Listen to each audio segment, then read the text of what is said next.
It's one of the first things I do. If I'm out all morning as I was, I'll come in, I'll do the math, and this is what a part-timer has to do. This is the way I learned to trade. You know, you'd be out on appointments or whatever, you'd come in and say, okay, where are we now? What is the most important battlefield? You have to identify that. Because it doesn't matter about all that you missed. It's what is the opportunity that's left remaining, if any, when I come into the office. And typically, I'd like to be here in the mornings. I just had no choice today. So, because then in the afternoon, it will tend to be a little bit choppier. Both sides should have money by then. And it's not the primary trade. The primary trade is the one that you guess right and you keep a trailer for a bit and you get a nice fat payday by 12 o'clock. And you can go and relax, do what you want to do. So first thing that I'm going to look for are the swings and ideas about how does today fit in with the previous day. I think that's an important consideration. So yesterday's RTH high is still intact.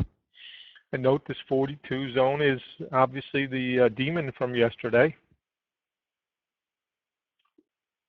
As I record the information, I note key things like, okay, made a new low, but immediately rejected. So our initial idea of 25 is a big number. Let's play that and use a stop around the 22 zone.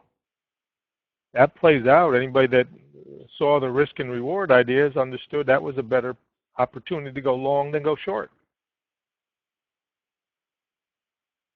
Record the IB highs, little pullbacks, and I can see where aggressive shorts that were wanted to try this 35, 36 area just behind the overnight get beat during lunch. So lunchtime is not normally a continuation time. I checked my T1. T1 is 39 and a quarter. Hit on the button. Okay, that's the high odds target, not T2. Back in the 43, 44 area. So evaluating that, then this must be a contra, a lunch contra that's coming later. I check my balance. Where's my magnet? Magnet is 34.75. Guess what? Comes home to roost at that magnet. And that's how you can get a feel for a flow of the day. So what's important? This 32 right here. The IB, right? The IB high back in here.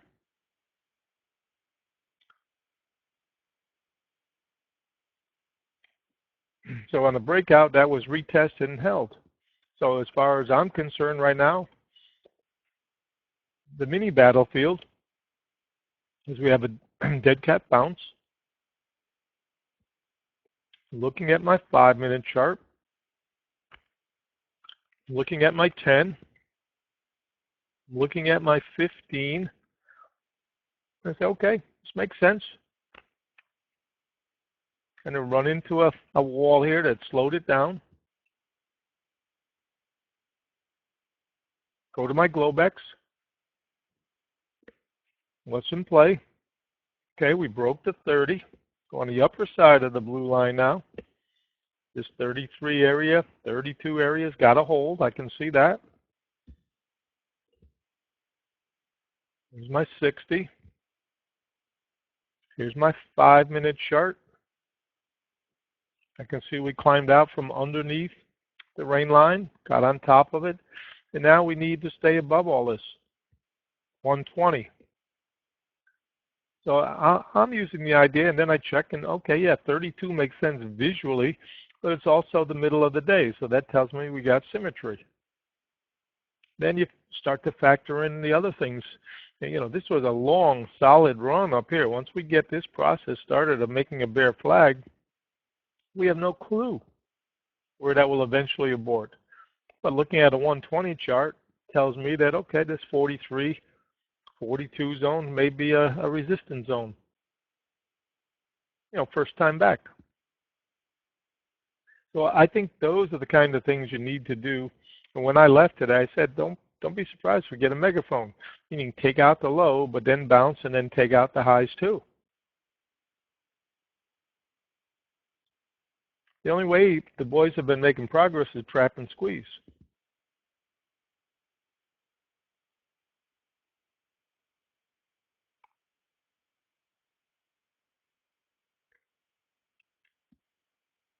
So the 42 zone, resistance for now.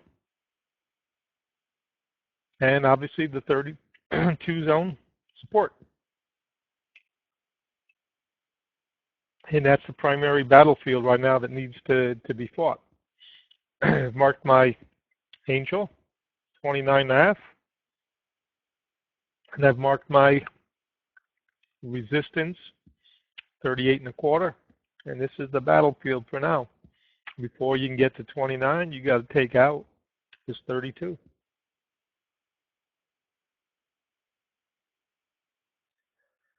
If the overnight high back here at the 35 zone really is what we're retesting, right? That high was 34.75.